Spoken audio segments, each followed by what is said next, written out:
और ये है RNT जहाँ पर हम लोग फर्स्ट ईयर में रहते थे। तो ये है कॉलेज की मेन बिल्डिंग। इंजीनियरिंग की याद जो होती है ना वो पास आउट होने। Hello everyone, welcome back to another vlog. और आज मैं निकल रहा हूँ भोपाल के लिए। अभी उज्जैन से मैं बस लेने वाला हूँ और फिर इनसाइट्स ऑफ द जर्नी मैं आपको दिखाऊंगा। भोपाल पहुँचने के बाद खैर मुझे जाना तो विदिशा है जो कि भोपाल से तकरीबन 50 किलोमीटर्स है। तो भोपाल में नाइट स्टे करेंगे एंड देन फिर हम कल सुबह निकलेंगे विदिशा के लिए। उज्जैन से भोपाल की दूरी तकरीबन 250 किलोमीटर्स है जो कि मैं ट्रेवल करने वाला हूँ बस से, क्योंकि ट्रेन में मुझे टिकट नहीं मिला तो बस से मैं जाऊँगा। तो 1-2 दिन फिर हम भोपाल घूमेंगे और भोपाल में एवरीथिंग, भोपाल का स्ट्रीट फूड से लेकर भोपाल की कुछ अच्छी और यूनिक जगहों पर लेकर जाऊंगा मैं आपको। और स्पेशली मैं आपको दिखाऊंगा भोपाल की एक मस्जिद है ताजुल मसाजिद, जो कि सेंट्रल इंडिया की सबसे बड़ी और सबसे कदीम, सबसे पुरानी मस्जिद है।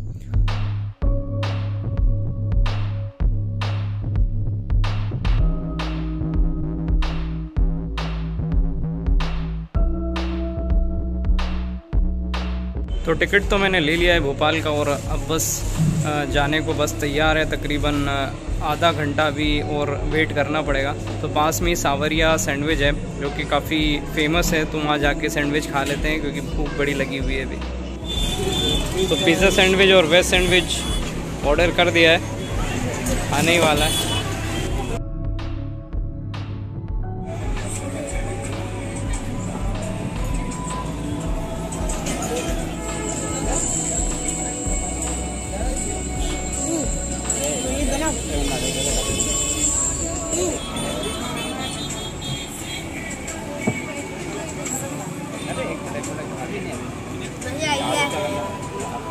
टेस्टी बहुत है। बस ऑलमोस्ट रेडी है और क्लीनिंग वगैरह हो रही है क्योंकि अभी एक ट्रिप से होकर आई है बस, तो थोड़ा क्लीन कर रहे हैं वो लोग और उसके बाद हम निकलेंगे यहाँ से।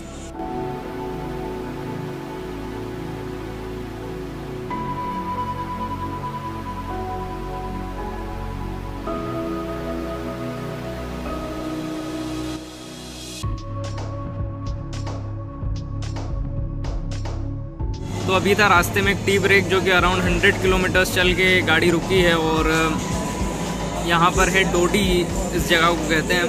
तो वैसे ये जगह पहले इतनी वेल फर्निश्ड नहीं थी ये जगह, अब बहुत ज़्यादा अच्छा कंस्ट्रक्शन हो गया यहाँ पे।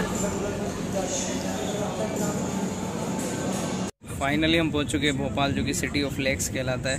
और फर्दर अभी मुझे और आगे जाना है जो कि मैं जाऊंगा कल विदिशा। आज मैं नाइट स्टे भोपाल में करने वाला हूँ। तो फाइनली हम पहुँच चुके हैं भोपाल और ये हमारे सलाउद्दीन भाई बैठे हुए हैं इधर और ये हमारे बहुत ही काबिल स्टूडेंट यहाँ पर रुकेंगे रात में और फिर सुबह विदिशा जाएंगे।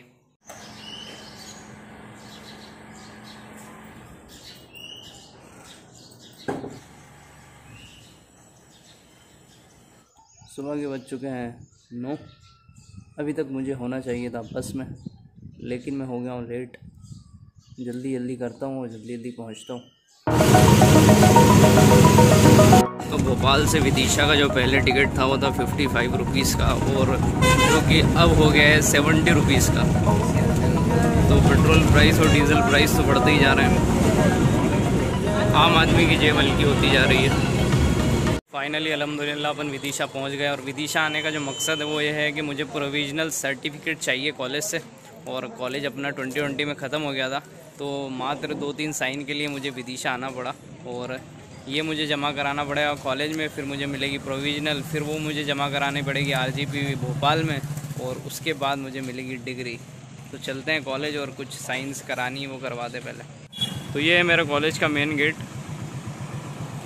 और ये जो जगह है इसको कहते हैं सिविल लाइंस विदिशा। तो ये है कॉलेज की मेन बिल्डिंग जहाँ पर सब ऑफिसेस हैं और अलग अलग डिपार्टमेंट्स अलग अलग जगह बने हुए हैं। जैसे उस तरफ है इलेक्ट्रिकल डिपार्टमेंट और उस तरफ है सिविल और इस बीच में कहीं ना कहीं IT और CS डिपार्टमेंट्स हैं। तो अभी मैं आया हूँ कोऑपरेटिव स्टोर, जो कि मेस वगैरह का सामान हम लोग यहाँ से लेकर जाते थे। तो ये कुछ ऐसा है, ये भैया अभी साइन कर देंगे नो ड्यूज साइन होता है कोऑपरेटिव स्टोर का, मतलब आपका कोई बकाया तो नहीं है मेस वगैरह में, वो चेक करते हैं और फिर साइन कर देंगे। तो ये काम ख़त्म हो जाएगा, फिर उसके बाद दूसरी जगह चलना है साइन करवाने।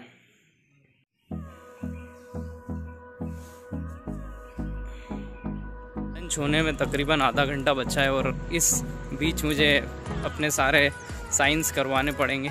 सिर्फ 3 सिग्नेचर चाहिए और उसके लिए काफ़ी टाइम लगेगा। तो कॉलेज को तकरीबन पूरे 60 साल हो चुके हैं।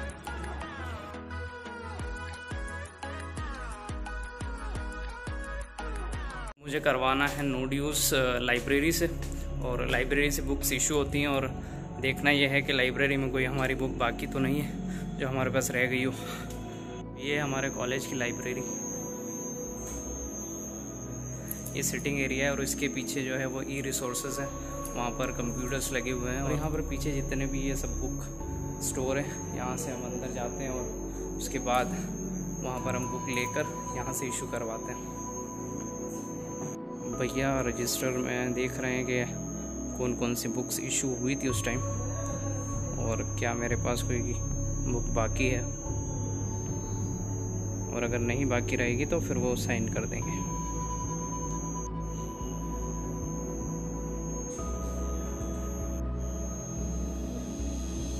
लाइब्रेरी के बाहर का नज़ारा कुछ ऐसा है कि कॉलेज बिल्कुल स्क्वायर शेप में बना हुआ है और बीच में जो ग्राउंड है वहाँ पर कुछ कल्चरल फेस्ट वगैरह कुछ होते हैं तो यहाँ पर ऑर्गेनाइज़ किए जा सकते हैं। तो ये सब क्लासरूम्स हैं वहाँ पे। तो उस तरफ भी एक डिपार्टमेंट है, उस कॉरिडोर के उधर इधर भी एक डिपार्टमेंट है। तो ये पूरा सिविल इंजीनियरिंग का डिपार्टमेंट है, यहाँ पर पूरी सिविल की क्लासेस लगती हैं। पीछे कॉरिडोर है, वहाँ पर इलेक्ट्रिकल इंजीनियरिंग का डिपार्टमेंट है और वहाँ पर सारी इलेक्ट्रिकल इंजीनियरिंग के लैब्स है और HOD डिपार्टमेंट है। तो अभी मैं वहाँ पर नो ड्यूज करवाने जाऊँगा, तब मैं आपको वो जगह भी दिखाऊँगा। तो अभी आपने उस कॉरिडोर का सिविल इंजीनियरिंग डिपार्टमेंट देखा है, अब मैं इस तरफ जाता हूँ। तरफ भी बिल्कुल सिमिलर स्ट्रक्चर बना हुआ है, इधर है इलेक्ट्रिकल इंजीनियरिंग डिपार्टमेंट और EC डिपार्टमेंट, EI डिपार्टमेंट भी इधर ही आते हैं। तो जो स्कूटर खड़ा है वहाँ पे HOD का ऑफिस है, वहाँ जाकर मुझे HOD से साइन करवानी है। तो डिपार्टमेंट से साइन करवाने से पहले मुझे अकाउंट सेक्शन में जाना पड़ेगा क्योंकि वहाँ पर पहले साइन होगी और at the end HOD department में मुझे साइन करवानी पड़ेगी। तो पहले मैं अकाउंट सेक्शन में साइन करवाऊँगा। ये एक पावर सिस्टम की लैब है और ये हमारे सोमू सर यहाँ पर बैठे हुए हैं और इन्होंने मुझे बहुत ही अच्छी चीज़ दिखाई है। इन्होंने मुझे बताया कि एक वेबसाइट है जिसका नाम है चेक, और इलेक्ट्रिकल इंजीनियरिंग से रिलेटेड यहाँ पर क्वेश्चन डाले जाते हैं। हाउ मच दे पे you sir? 150 rupees, sir. If you solve in हाँ, You can solve. Okay. First, you need to register. You need to appear for one exam. हाँ, If you qualify in that exam, so you will be called as a check expert. So you will be provided. You will be sent some questions to solve. So if you solve and send it back, na, they will give you 150 rupees per question. Okay. सो अगर आपको 150 rupees पर question चाहिए तो आप इस check जो कि एक वेबसाइट है इस पर रजिस्टर करें और ये क्वेश्चन सेंड करते हैं। तो इस पर फिर आप जाकर इस क्वेश्चन को सॉल्व करेंगे और आपको मिलेंगे 150 rupees. It's really nice idea.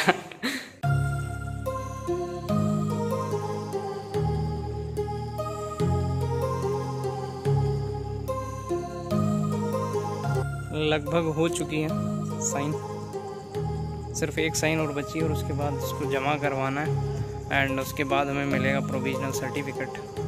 खैर मुझे लग रहा है लंच टाइम तो हो जाएगा और जुमा भी आज, तो नमाज़ पढ़ने जाता हूँ और उसके बाद यहाँ आकर सब काम किए जाएंगे। तो नमाज के बाद हम आएंगे और फिर उसके बाद प्रोविजनल का काम करेंगे और साथ ही मैं आपको दिखाऊंगा अपना कॉलेज कैंपस और साथ ही मैं आपको दिखाऊंगा अपना हॉस्टल जहाँ पे मैं फ़र्स्ट ईयर में रहता था। अल्हम्दुलिल्लाह नमाज से पहले ही काम हो गया है। तो ये है हमारी फाइनल ईयर की मार्कशीट और इसी में प्रोविजनल सर्टिफिकेट भी है। अभी मैं अपने कॉलेज हॉस्टल में आया हूँ जहाँ पर मैं फ़र्स्ट ईयर में रहता था और मैं आपको दिखाता हूँ मेरा हॉस्टल जो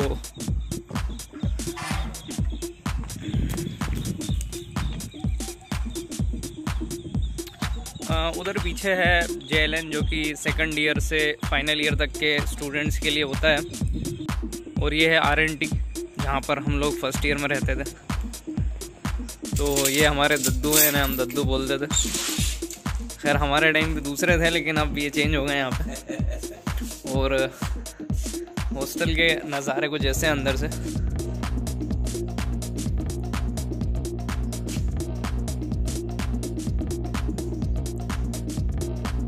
और मेरा रूम वहाँ पर था।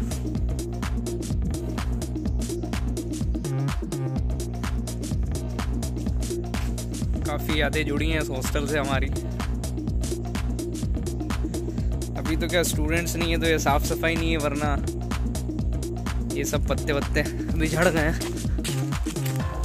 तो यहाँ था मेरा रूम और वहाँ है TT रूम, वहाँ पर टेबल टेनिस खेलते थे हम लोग।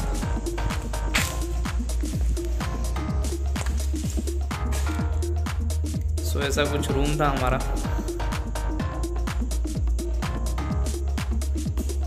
क्योंकि हॉस्टल काफ़ी पुराना बना हुआ है तो अभी भी अच्छा स्विच बोर्ड्स चेंज हो गए हैं, अब स्विचेस चेंज हो गए हैं। पहले वो बहुत कदीम स्विचेस लगे हुए थे यहाँ पे बाबा आजम के ज़माने के।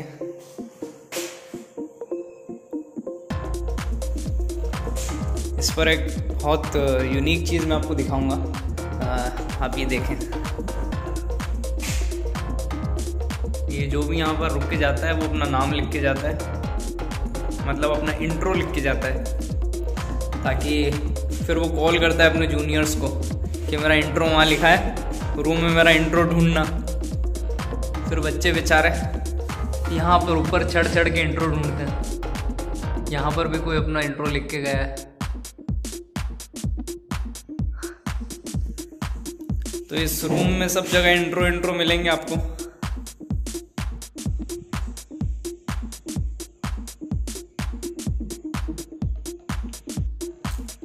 और वहाँ सामने होती है हमारी मेस, होती थी, पर हमारा मेस हॉल हुआ करता था। अरे बाप रे। तो यहाँ पर ये पूरी टेबल लगी हुई होती है और वहाँ सामने से हम लोग खाना लेते थे, अंदर खाना बनता था। इंजीनियरिंग की याद जो होती है ना वो पास आउट होने के बाद ही आती है, क्योंकि तब तक तो हम कॉलेज में होते हैं, जब तक पास आउट नहीं होते हैं तब तक तो ऐसा कुछ याद नहीं रहता है। लेकिन जैसे ही पास आउट होते हैं, कहीं काम करते हैं, तो फिर हम वो इंजीनियरिंग के जो दिन होते हैं उसको याद करते हैं, क्योंकि वो एक अलग ही फीलिंग होती थी उस टाइम, एक अलग मज़े होते थे जो अब मुश्किल से मिलेंगे, क्योंकि उस टाइम के जो दोस्त बनते हैं ना वो आपको कभी नहीं मिलेंगे। हॉस्टल के मजे तो अब मैं इस वीडियो को यहीं पे एंड करूँगा, क्योंकि मुझे लगता है काफ़ी बड़ी वीडियो हो जाएगी है। तो hope to meet you in next vlog. अगले व्लॉग में हम भोपाल जाएंगे और भोपाल के कुछ यूनिक और अच्छी जगहों पर हम घूमेंगे और कुछ अच्छे खाने जो हैं भोपाल के वो खाएंगे। Hope to meet you in next vlog. तब तक के लिए टेक केयर, बाय बाय।